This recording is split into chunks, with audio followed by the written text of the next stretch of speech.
You all today and talk about this really hot topic of cheating partners.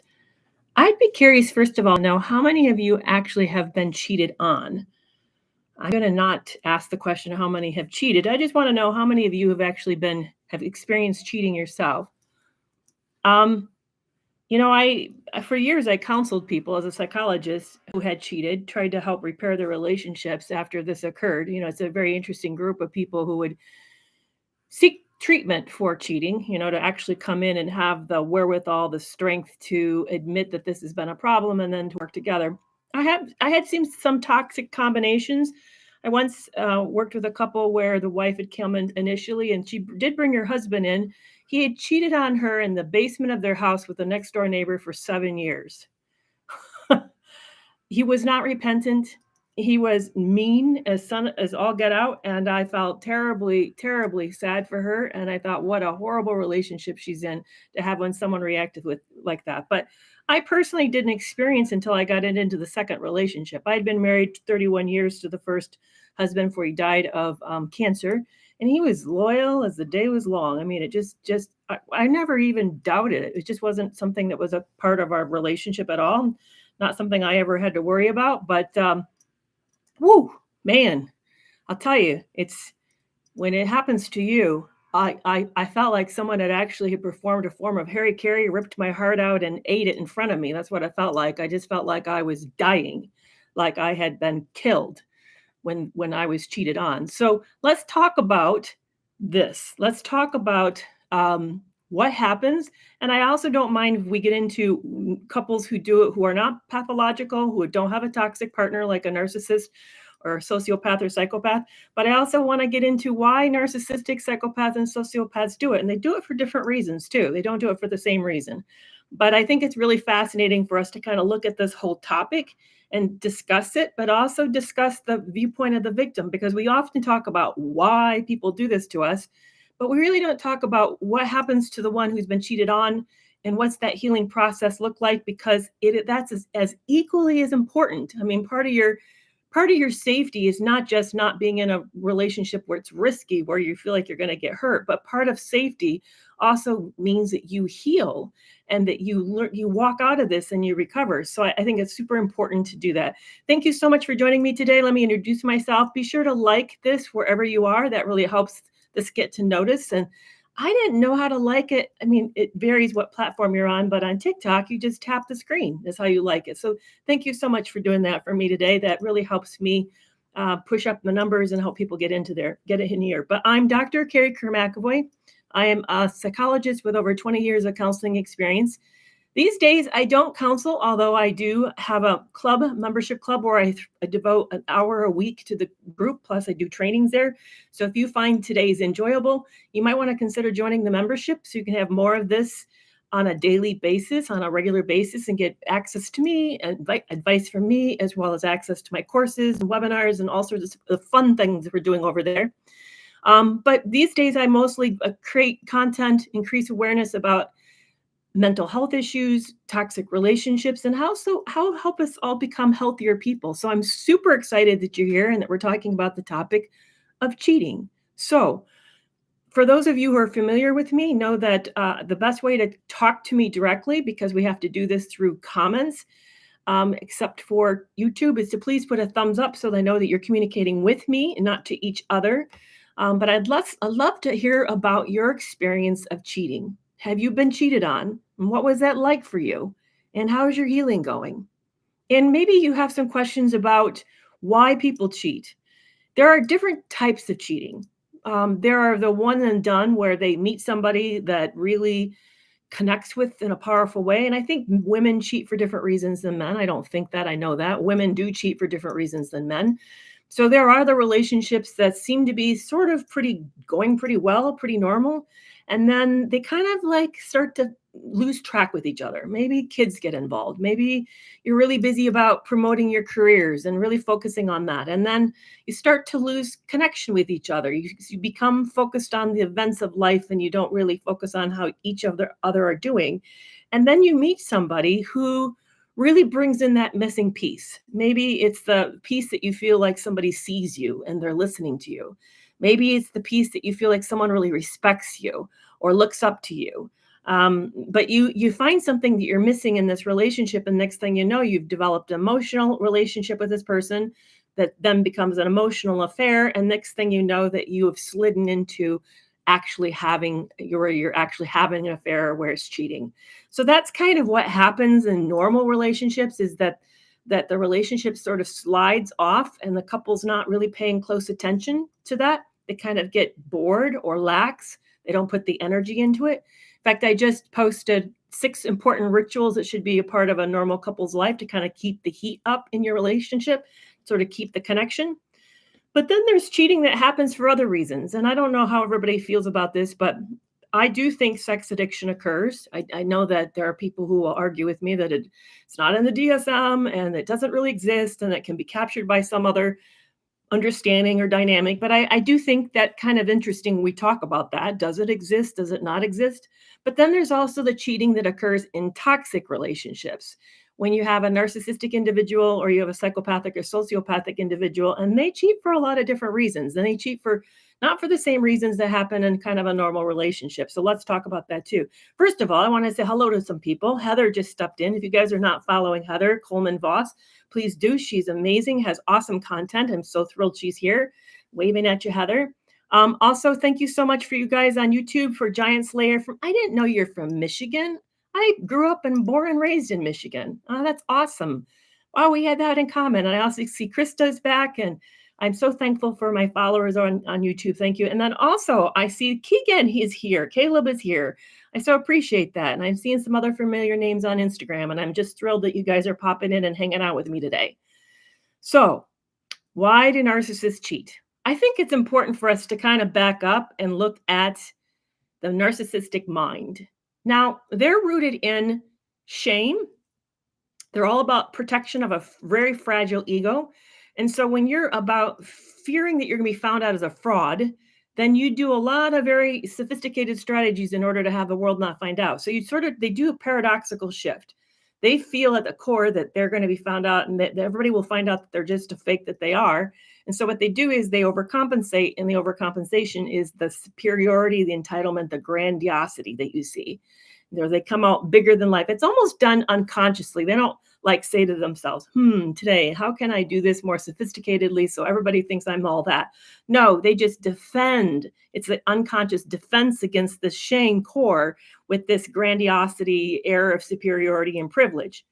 Well, part of that then is because of this need to sort of shore up this fragility, this shakiness. They have this insatiable hunger for admiration, for attention, for adoration, for all sorts of just, someone to pour into them. So as a result, they look for contact with outside people. And the best way to do that is to cheat, is to have this, what they're looking for. In fact, if you guys have been around me long enough, I know I've shared this story before, but years ago, way back in the day, I was counseling and I had a attractive young lady come into my office and say, I don't know what's wrong with me. She said, I just go through relationships. I just go through a lot of them. I meet somebody, we have this incredible connection. I fall in love with them. We share all of this, and all of a sudden it just sort of fades and disappears. And I don't know why I'm with them. And then I get really bored. So I drop the relationship and I start over. Well, she actually articulated what a lot of narcissists don't, and I do think she had some narcissistic tendencies, is that there's this restless, insatiable hunger, but this restless boredom. So they churn through relationships, and we all know that the most fabulous part of a relationship is the infatuation part, which is what they're experiencing. But then they love bomb us, which is what we're experiencing. So we think that the world suddenly has turned into the perfect direction. We've met the perfect match, somebody that we thought never existed because we didn't know we're meeting ourselves. And so there's this incredible, like fiery kind of this moment that happens, and boom, there you go. You end up in this relationship with somebody that's super, super intense. But it's all idealized. You don't know that you're getting the idealized version of them that really actually doesn't exist. It's based on you as a template. And they've idealized the relationship, thinking just like this young lady, oh, this is going to be perfect. We're going to have this fabulous experience and we're going to go like forever into the future, not realizing that's not how relationships work. That's not what love looks like. It's very sacrificial. It's a lot of work. It's not just built on, flash in the pan emotion of the infatuation. And once it fades, then then they're faced with the reality of, oh, this is an ordinary person. They've got flaws. I have flaws. And then, of course, everything combusts. So that's what happens with narcissistic people. But then why marry anybody, right? Like, why get into a relationship with you and I if they're just moving from relationship to relationship? Well, chances are something about you made them think that there was going to be more, that maybe there was something you brought, security of some kind. Maybe you have money, maybe you have influence, maybe you really made them look good. You bring in success, and so they really wanted that, and so they thought they'd hitch their wagon to your train, and that somehow you're going to provide all this to them, and that only you don't. Interestingly, mine, I was writing at the time, and I had published a few self-published devotionals, and I was working on my memoir about my first husband, which I've not published. I don't know if I ever will, but it's complete. I need to edit it heavily. But anyway, I was working on that, and he really thought it was incredible to be. He imagined this life of a writer. He had this romantic view that I was going to be writing, and he could live his life doing whatever, sort of like the playboy on the side. And of course, that's not what writing really looks like. And that's not what actually happened. And of course, our whole relationship imploded. Exactly. I agree with you, Eileen. Eileen said they think the new partner supply will be the cure to all that's wrong with them. So they get into this relationship thinking you're going to fix it. Only the problem is you don't. You're ordinary, because everybody's ordinary. And actually, there's something beautiful in ordinary. So yeah, C.S. Reed, I will answer your question. Can the marriage come back to after cheating? It really depends on why cheating happened. And so I will break that down. But I want to first talk about the psychopath, sociopath reasons. So narcissists cheat because they can, because they believe they deserve it, because they need the constant influx of supply, because they have the insatiable hunger for more.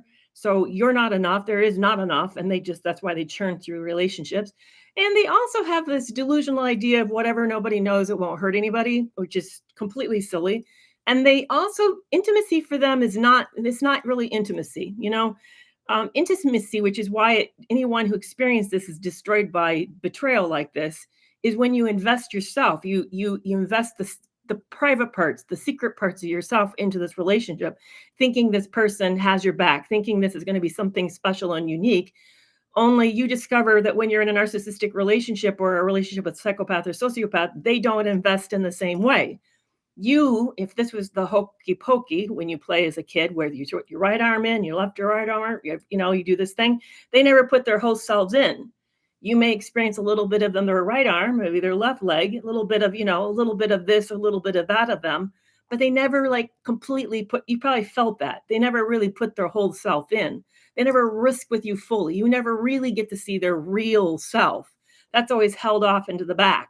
You get to live with Dr. Jekyll, who you think is fabulous, who's now starting to fade because that was only for the love bombing. But the person, and that's what we fall in love with. We often fall in love with the potential, knowing that if this person could get their act together and really put their whole self in, then this would be an amazing thing, because healthy people know that people aren't perfect. We know that we're taking good things and the bad things with this person, but they never really fully invest. They never really fully authentically step in. So you live with this part experience, this piece experience of a relationship, as they protect their core from you, because remember, they're afraid of being found out as a fraud. So they think if you knew them, thank you so much for the gift. If you knew them, you knew the flaws in them, that you would reject them. This is the piece that I really want you to hear. I think if anything you take away from today, if you're somebody who's not experienced this kind of love, please hear me on this. Your flawed self, your imperfect self, is your most lovely self. It is what we truly connect with and fall deeply, deeply in love with. It is when you come back and say, I blew it. I don't know what was wrong with me. I got scared, and this is some of the reasons why, but I hurt you, and I'm so sorry. That's when we are most connected, when we are most in love with somebody, because they let us in. And narcissistic and psychopathic and sociopathic people won't do that. They don't do that for various reasons. So you never get this full experience of living with somebody. But when you do it, wow, it's mind-blowing, fabulous, awesome. and it's really, really lovely. So that's why narcissists do it. So why do psychopaths and sociopaths do it? Well, they have a very different core. It's really actually kind of hard to understand. Some psychodynamic psychologists and theorists have said their core is empty. Now, what does that mean? How can somebody have an empty core? Well, we're talking about our sense of self, who we are when we're alone with ourselves. When you're at night in the deep of the night and there's nobody but you and you're living with yourself and you're experiencing yourself. The narcissist is afraid of being found out. They're afraid they're a nobody. But the psychopath and sociopath kind of don't have much of a self in there. It's sort of like rather void. And as a result, it feels miserable because we're supposed to have something there. We're supposed to be a person there, only there's not really a person there. So they have this restlessness, there's chronic boredom, there's chronic emptiness. And so what they're doing is they're doing a lot of thrill seeking, a lot of thrill seeking.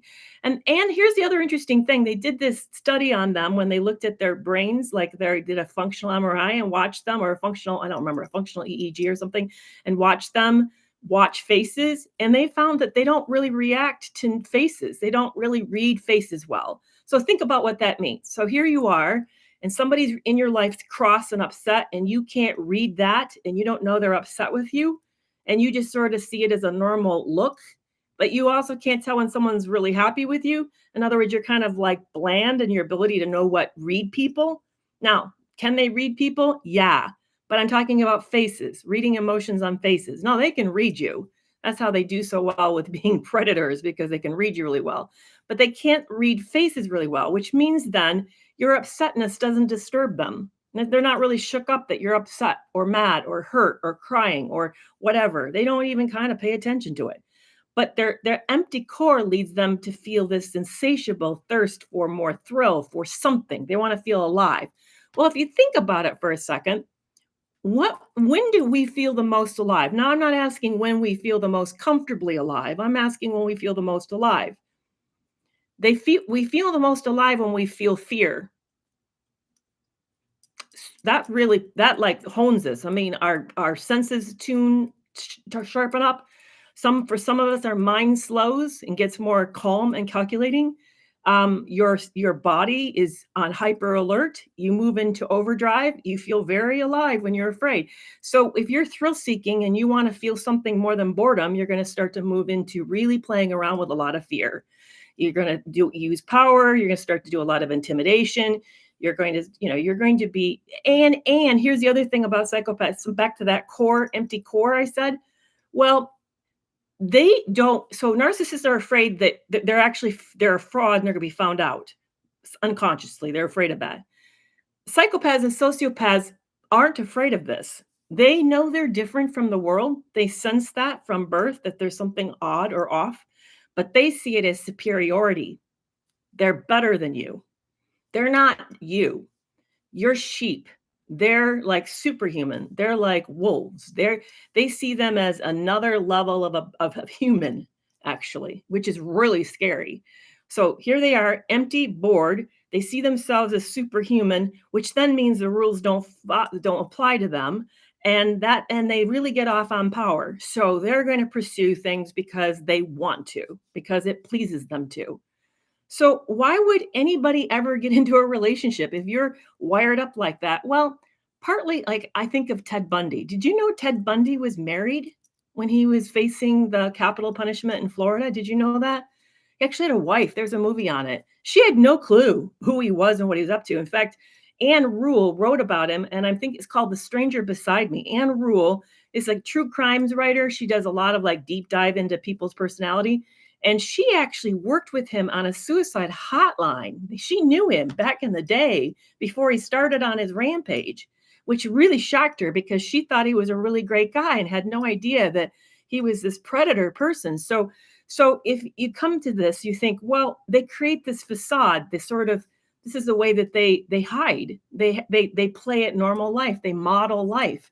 And a great way to model life is you get a model wife and you have model children and you go to church and you do all the right things. It's fascinating how they do that, how they kind of hide in plain sight.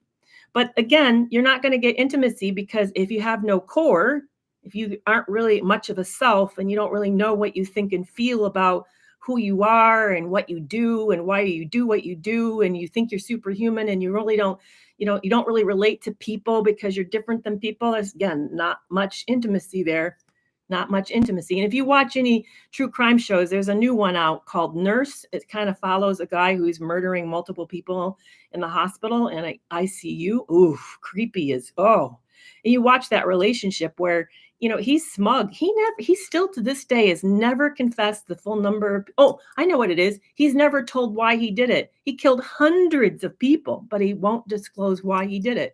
He's too superior. We don't deserve the answer.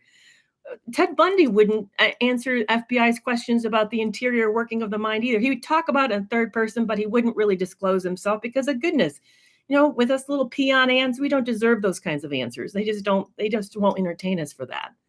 So why do they cheat? Because they can, because it's fun, because it's thrilling, because God forbid you limit them, you're sheep. Why would you have no say so? They're not really in this relationship because they love you. What is that? They don't know what that feeling is. So that's why narcissistic and sociopathic people cheat, because they can, because it's all right, because for them, that's how things work. So it comes back to the question that was asked, and I hope the person who asked me it is still here. Let me review it. I kind of forgot. I said why they do all that. What are we supposed to do about it? I'm trying to remember what the question was. Shoot.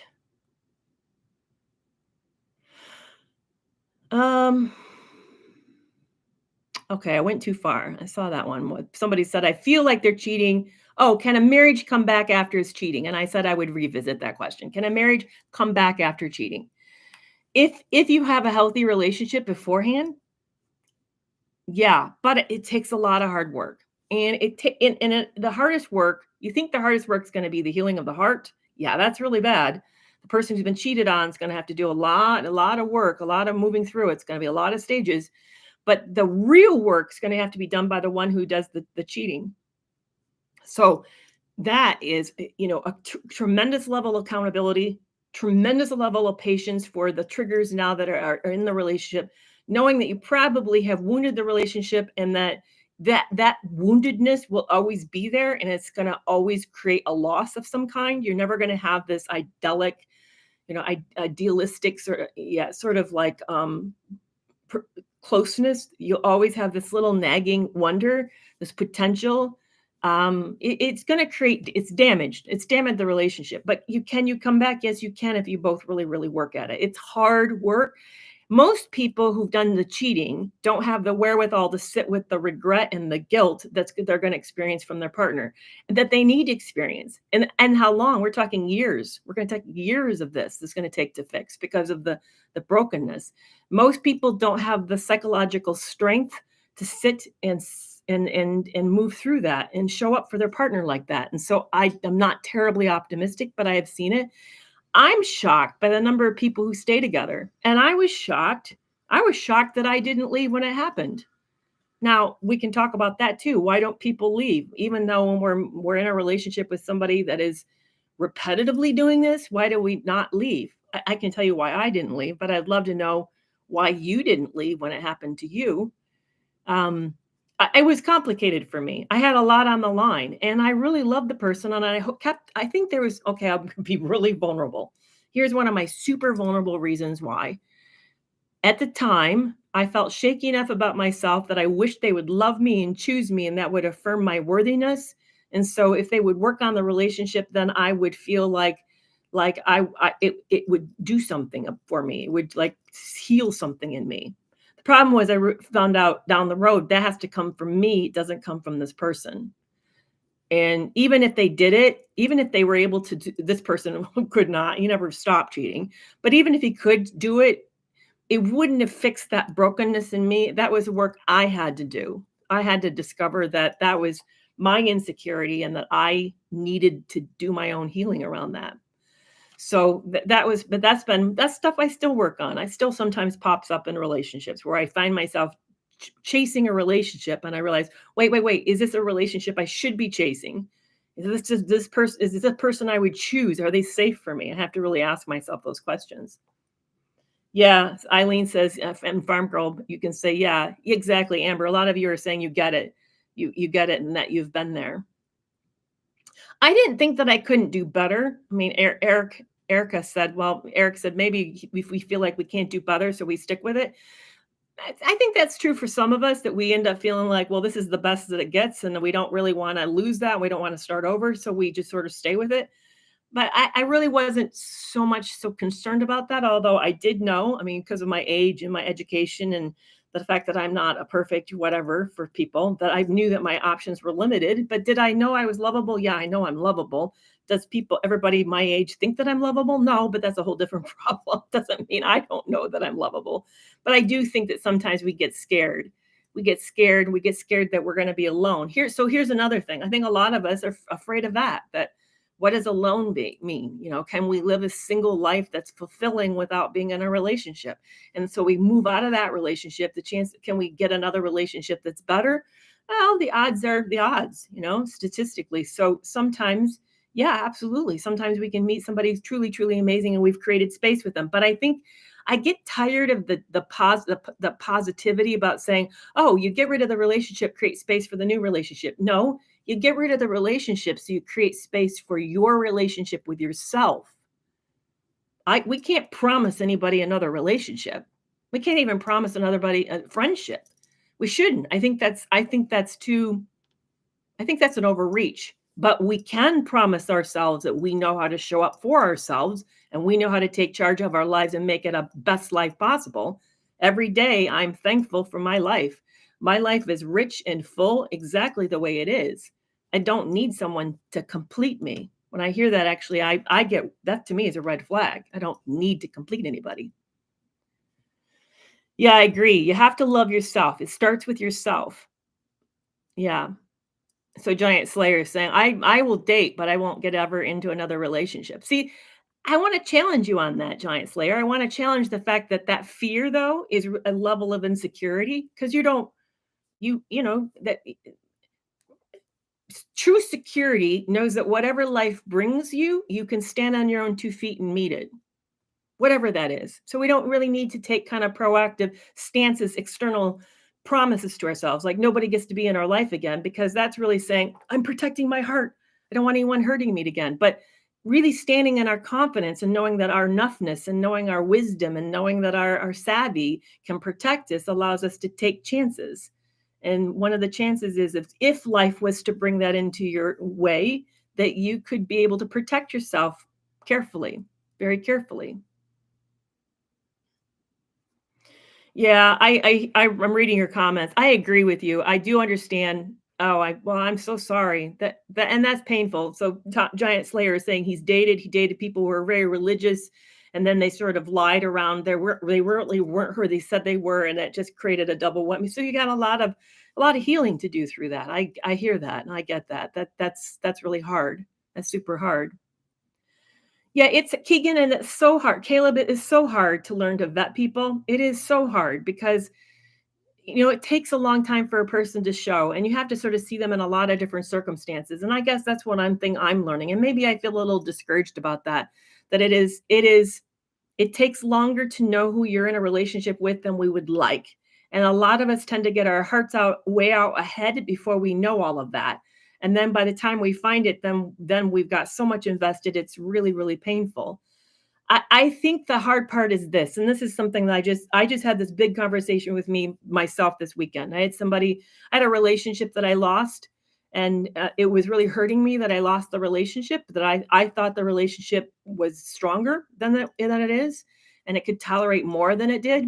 And so when this person backed out of my life, I ended up feeling like, what could I do to fix it? What did I do wrong? And how can I not let that happen? And I even let it cross my head, Giant Slayer, this. I even said, I just won't risk like that in relationships going forward. I won't take any risks at all, because if you don't take risks, then you don't get hurt.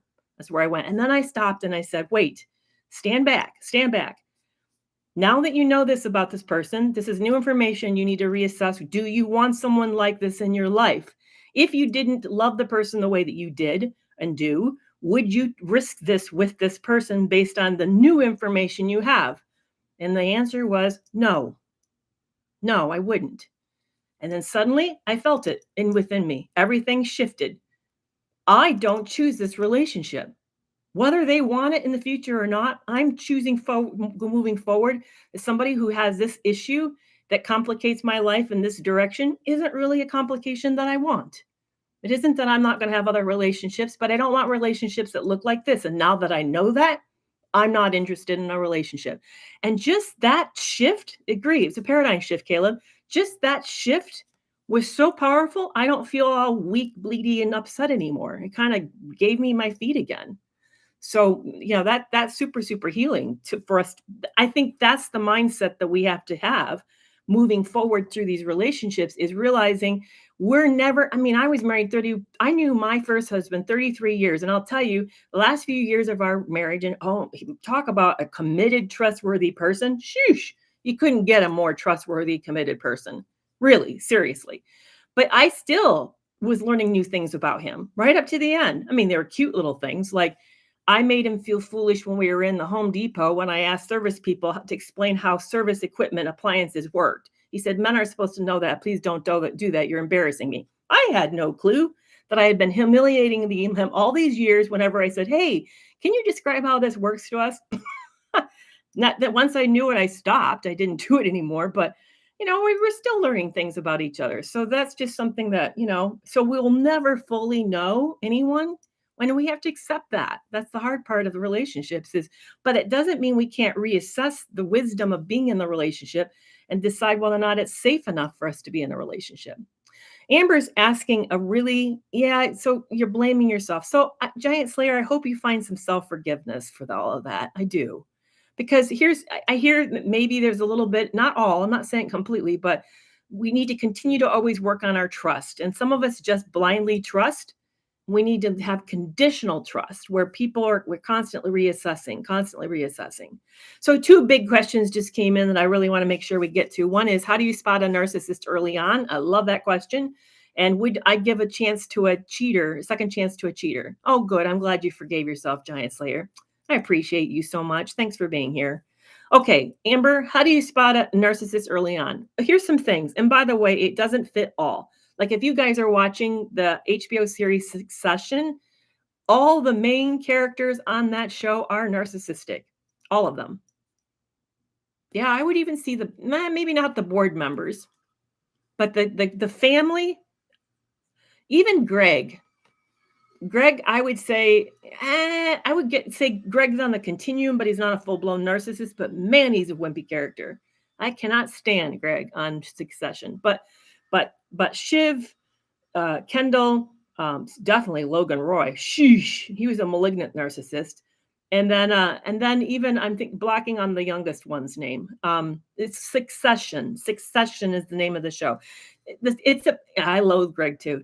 Even Tom's a narcissist. Geesh, he's a covert narcissist. So Roman, yeah, Roman. Roman, I would say, again, he's the less narcissistic of the group. He's probably a little healthier of the group, but he's pretty sick puppy. I didn't like him for a long time. I like him now, but didn't like him for a long time. He kind of got into a lot of addictive behaviors. It was sort of sick and perverted, and it was just really wild. But yeah, so where was I going with this? Okay, so how do you spot a narcissist? So what my point of that was, each of them presents differently. So Tom is going to do a lot of sucking up. He's going to do brown nosing, making you feel super special, putting you on a pedestal, sort of like being a perfect servant while he's busy knifing you in the back. That's Tom. So how do you spot that? Well, you'd spot by somebody being too ingratiating, someone who's doesn't really show up authentically as themselves. Like, think about it. How much do we know about Tom? Not much. He doesn't seem to have any relationships outside of this office. He doesn't seem to have much of a personality. He's keeping his real feelings and his real thoughts secret. So you see what I'm saying? That's how you can. He's not really present. He makes you feel really great because if he has the shine for you, although he treats you like shit if he doesn't, but you see him, just keeping himself hidden. But let's take a more obvious one. Shiv is a more obvious typical. She's a more of the grandiosity, the grandiose type. She would be, with her, she would like be all about her. Whenever you bring up an issue, swing it back to her. Would be no really sympathy for you. very demeaning about your stuff. So you'd see this kind of this egocentric presentation that's super selfish. So it depends. It depends on what kind of narcissist you meet. Now, Logan, the malignant, he would have been in your face, scary. You would have felt intimidated around him. He would have been controlling, argumentative. He would have been interrupting, really taking the floor, super alpha. And but you knew that if you hitched your ride to him, he was going to make your life golden because he's super, super wealthy. So that's how you kind of pay attention to how they make you feel. So I would say, have you spot them? Back to the question, how do you spot them? If you find yourself feeling extra special, like you are shining and you have never felt more like a princess or like more like the white knight, chances are this person is really, really love bombing you and buttering you up, and you're going to take a fall. So there was a saying I learned in graduate school, and I learned this from one of my mentors and who was trying to help us spot narcissistic patients. He said, anybody who treats you like you're a nugget of gold, watch out because you will turn into a piece of shit. So watch for that. So anytime you get all this flattery and charm and all this stuff, there's a flip side to it. There's a nasty flip side. It's a coin. You're just seeing the gold, but underneath it is dangerous, toxic. Watch for it. That's what you got to watch out for. Also, watch for the fact the victim card. Some of them will come in subtle.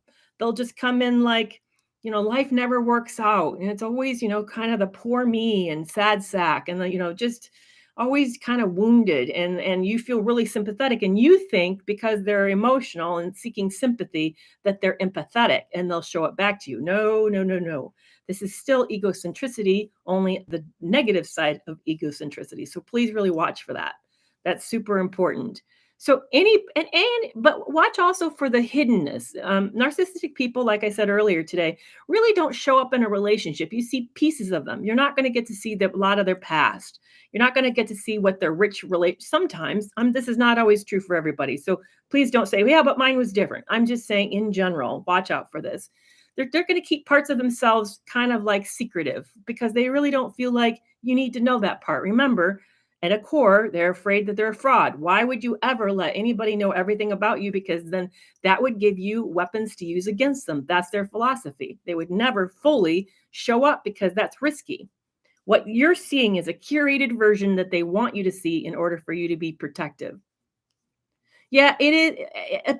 Ellen asks, is it possible for someone to be a little bit of all of that? Absolutely. Absolutely. We sort of categorize them, but even like take Succession as an example.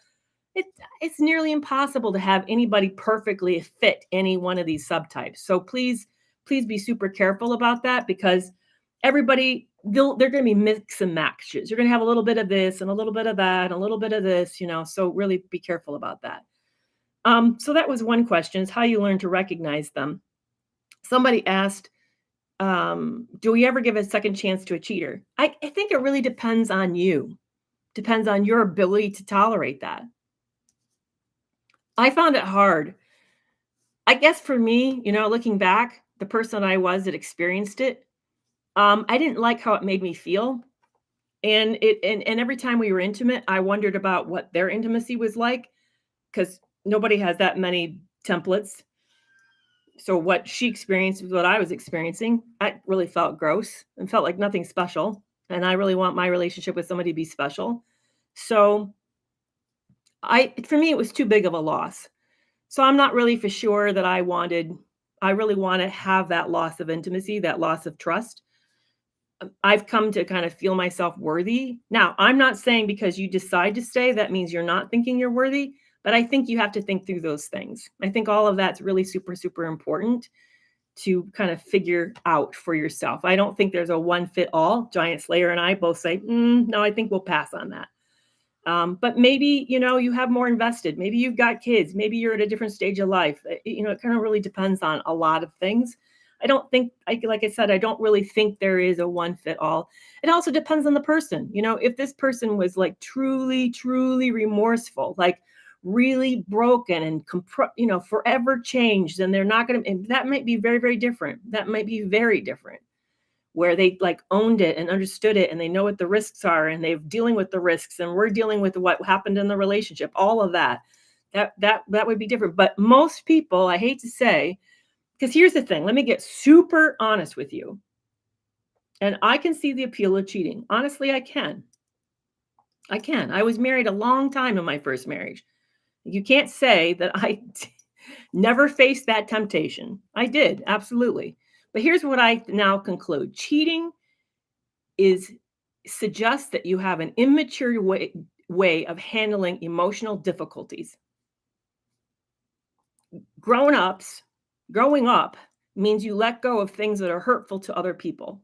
It means you consider the feelings of other people as important as yourself. I don't want to be with somebody who's not that mature. I don't. I want them to be grown up in all ways.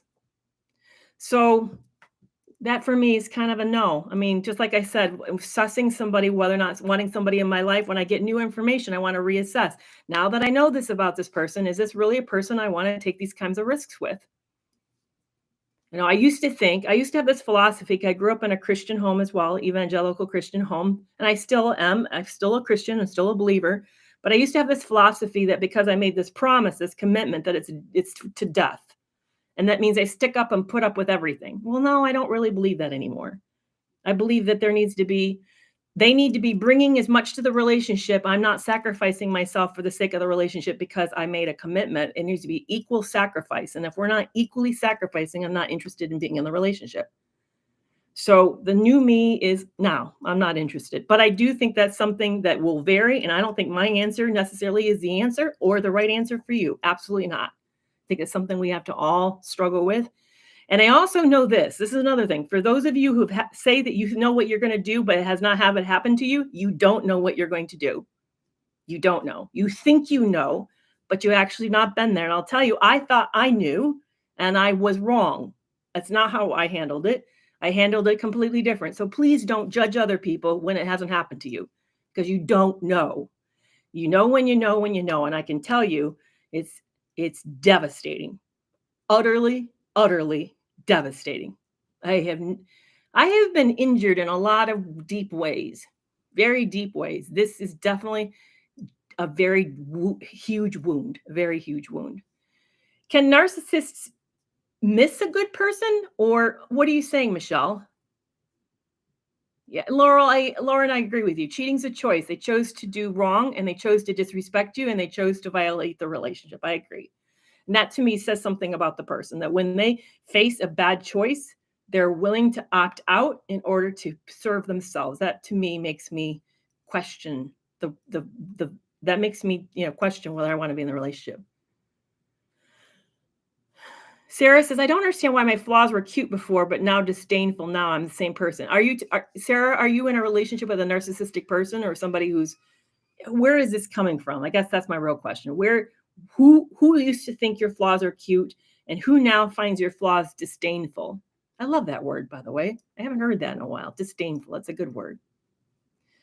Yeah, because it sounds like the shifts happen. Has a shift happened with you, or has a shift happened in somebody who's in a relationship with you? Oh, he's displaying it, but not diagnosed.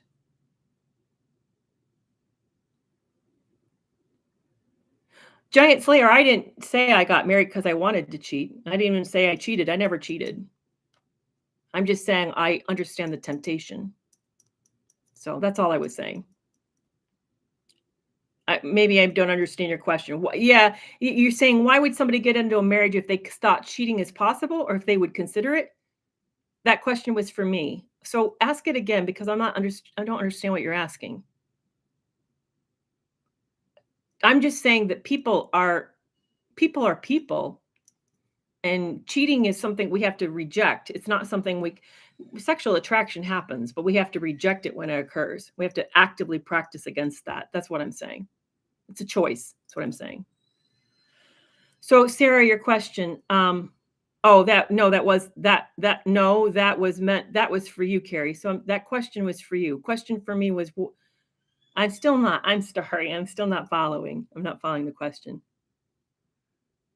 It was my own question that I'm asking. I understand you're asking a question. I just don't understand. You're asking me a question and you're asking, what is the question? I'm not for sure I understand the question. I understand you're asking me about me, but I don't understand what the question you're asking.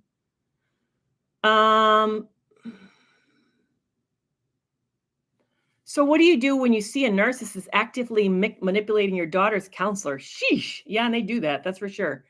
I am sorry that that's happening. You can't really do a whole lot about it. I mean, you can maybe privately send a letter to the therapist, eh, but now that's sort of cross talking and and triangulating, and the therapist may not appreciate it.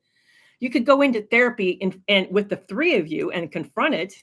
You can actually say, call it out when you see it. That probably would be the best option, I would think.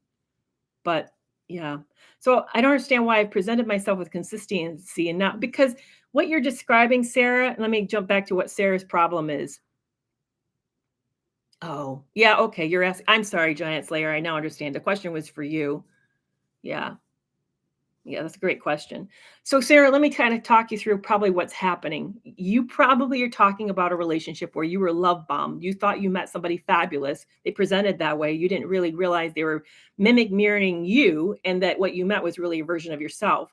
And now that you're in a relationship and you guys are normal kind of human people, and the infatuation's off the relationship, now they're seeing you for as you really are. And then once that happens, then they begin to become disenchanted with you and disenchanted with the relationship, and then they begin to become bored and upset and frustrated. There's the shift. The shift actually isn't you. You didn't shift. The shift is with the person. They shifted because they had this caricature, sort of like you didn't know this, but you were cast into a film of a Disney film, and it was supposed to follow Disney lines and live happily ever after. Well, life doesn't work that way. But people who are toxic sort of believe that it is, and believe that it's possible. Somebody said earlier, they believe you're the cure. Only you're not the cure. You're just another human being trying to live your life. And as a result, now they're upset because the shine is off, and you're really who you really are. And they're not that you weren't, but now they're seeing you for who you really are. And then that's causing you to be really, really hurt and broken. So yeah, what you're experiencing, by the way, is called cognitive dissonance, which really brings me, I realize I've now talked 45 minutes and not talked about anything related to my platform. If you guys are struggling with what's happening in a relationship, what's real, please consider using my online course called First Steps to Leaving a Narcissist. If you're wondering, are you in a relationship with a narcissist, or maybe you're in a relationship with somebody who's toxic or danger, I have a free survey called, I'll turn it on. Right now it's not on my link tree, but I'll turn it on, my link tree. Is my partner toxic, dangerous, or capable of change? It's free. You're able to take that survey and find out the results. And if you're in a relationship that you know that's toxic and dangerous and you're scared and you don't know how to get out, you don't even know the steps to get out, I have a free exit strategy checklist of all the things you should remember to consider, like documents and safety plans and just stuff like that, things to consider. That is also a free gift from me. That is active in the link tree. So in the link in my bio. And for the women who are after a relationship, who are looking to heal, there's going to be a free webinar on June 1st called the Secret to Inner Strength. 3 best options of how to heal, three best ways to overcoming narcissistic abuse. Ro, Faye, as well as Lisa, Sunny, and myself are presenting that. It's free for you on June 1st. Please sign up through the link in my bio. And then also I have a membership, an exclusive membership. So if you guys find this kind of talk really super helpful, in fact, one of my members is here. I'm so thrilled that she's here. I love chatting with her, but we meet every Tuesday night at 6:00 for an hour as an office group, as an office call for a whole group. And that's called the Academy level of the Toxic Free Relationship Club. For less than a cost of 1 coaching call a month, you get me 4+ hours a week. 4+ hours a month, more than 4 hours a month. Plus, you can talk to me directly. There's access to the community inside Discord. You get all sorts of free training and guided meditations and all sorts of help from a psychologist through the Toxic Free Relationship Club. Yeah, thank you, Phoenix. So if you find that you really would like more of this and you can't afford maybe weekly therapy sessions or weekly coaching sessions, it's for less the cost of 1 coaching call a month, you can get all these benefits. My group who I have love it, and they tell me that it's been very, very helpful, and even more helpful than sometimes their actual counseling is helping. So I'm honored by that. That really, really deeply touches me. Again, all of that's a link in the bio. Yeah, I know you guys have been really, really talking a lot to each other, and this is a big topic. The access to the survey, Breezy, I need to turn it on. I need to go to my link tree and turn it on. I realized when I started to offer it that it's not active in the link tree, but I will turn it on so that you guys can use it. Let me see if I can get there right now and do that so you guys so I don't forget because I'm jumping into another meeting. Sorry, gotta reach to find my head to log in here. Um, but yeah, so how are you all doing? This is a tough topic. Talking about abuse is scary. It's really, really hard, especially cheating. It's so close to our heart and it really hurts us so deeply. So how are we all doing? I want to touch bases with you. I'm looking for that link right now. Um,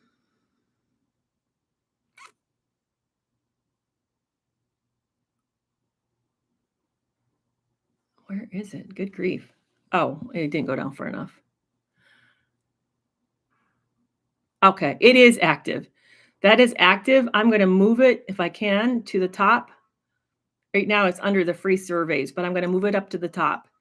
So if you guys want to know if your partner is toxic, dangerous, or capable of change, you can take that survey. It's for free. Also, that free exit checklist is available, as well as the other offerings that I was mentioning. It is active. Yeah, it is a shock. Finding out the cheating is happening is a terrible shock. It's devastating. I had no clue how bad it would hurt. If you guys want to know what it was like for me, I do describe it in my book called Love You More, The Harrowing Tale of Lies, Sex Addiction, and Double Cross. I did post the link it's in my, if you go to my bio, Breezy Bree, if you go to my bio and click on the link tree there, it's right at now, the second one down. It's the second one down. Yeah, I do write about what happened to me. Oh, thank you, Janine. And kind of describe it. And that part when I was describing it, I remember clearly there was a day I was watching, it was fall and the leaves were coming down and I was watching the leaves, dry leaves floating down. And I thought, that's me. I'm nothing more than a leaf and I'm going to hit the ground and they're going to sweep me up and then they're going to throw me away. I felt like I was dead like a leaf. I felt gutted, absolutely gutted. So thank you so much. My book's called Love You More. He used to play that as a game. That's why I called you that. He didn't say, I love you. He didn't say that. He would say, if I said, I love you to start the thing, to hear I love you, he would say back to me, love you more. He always made it a competition. And I would then say, no, I love you more. He goes, no, I love you more. And he wouldn't stop because it was a competition. And I realized when the relationship was all over that he didn't love me. That game was just his way of one-up me, and it was really a competitive experience. It really wasn't sincere, heartfelt meaning. It really wasn't. So yeah, very, very painful. So for those of you who read the book, thank you so much. And it is available on audiobook as well as ebook and print and hardcover. And if you join the membership, it's a free gift for you. You get it as part of the membership. And if you join a subscriber on YouTube, you get a free copy at the second level up. Yeah, so Caleb said he was devastated. He was devastated, and I'm so sorry. I think it does different things to women than it does to men. I'm really sorry to hear that. I know Giant Slayer, I'm making an assumption based on your name that you're a man, but I don't know that. But Caleb, I know that you're a man. You've told me that. So, Nikki, you've had emotional, financial, physical, and sexual abuse, but you still, wasn't physically abused, but I was abused the other ways, and I stayed way too long. Oh, so yours also said that the Love You More thing, played that game? Yeah, I figured Giant Slayer that you were, and I'm really sorry. I do think that for men, it hits at the heart of a man, at the masculine heart of the man, and I think it does something really, really, really damaging. It really does something really damaging to a woman's heart, but it's different because we have different core questions that we come into the relationship with. Men want to know that they meet our needs and that they are, who we kind of find safety in. And women they want to know the man finds us captivating and that they find us desirable. And so there's a sort of this lock in that happens. And so I think when a woman cheats on a man or a man cheats on a man, that it's like, that says you're not enough, you're not safe, and you're not my all. And for a woman, it says, and you're not desirable, and you're not special to me, and this is not a safe. It just does very bad things to both sexes, but different things, definitely different things. Yeah, I do love Lee Hammock's stuff. The webinar inside the membership, the Toxic Free Relationship Club membership, I'm going to do webinars that are at the top level are free. So if you are a academy level, you get to go to these free. If you are an inner circle member, you get to go to them for $10 and you get to sell them to your guests. But Lee Hammock's going to be my webinar featuring him on August 24th. He's going to be coming in and speaking to the Toxic Free Relationship Club about the narcissistic mind. So if that something sounds really interesting, you might want to think about checking out the Toxic Free Club for that. I'm super excited about having him as my guest. I've met him several times. He's an amazing man, done a lot of hard work. Yeah, Caleb, you're speaking to something really powerful, that when you have had a childhood of a lot of abandonment, that this fear then does really add to it another level. It's super, super, super painful. It really is. Have you been able to love again?